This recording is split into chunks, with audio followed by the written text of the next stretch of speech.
Okay, let's just run through a few of the cool features on the GoPro Hero 11 Black Creator Edition.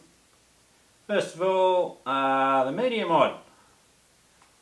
So we got the front and back microphone with the wind guard on it.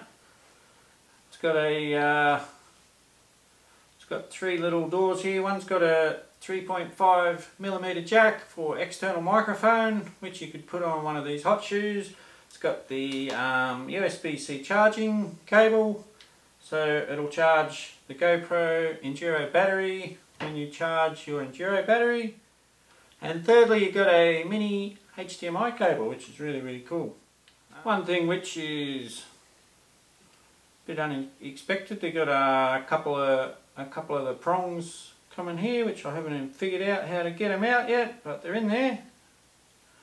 Got the USB-C charging cable to charge this Volta unit, and of course we've got the tripod. And one thing which I really like is you got a screw at the bottom, so I'm sure I can get this mounted onto a tripod when the need arises. And of course you can take that off and put the hyper view lens on it. So yeah, really cool. The Volta.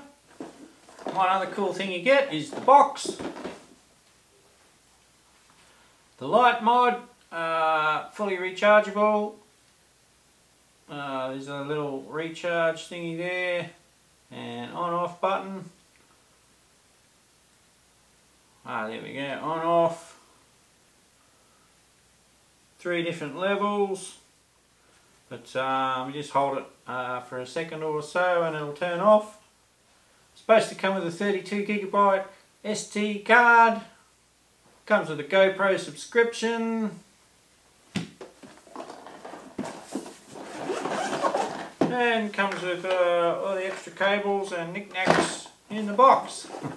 So the next steps, connect this to the GoPro app, update the firmware, get it all charged up, get the batteries charged up, and we're good to go. Time to set up the Pro Tune and a few of the other settings.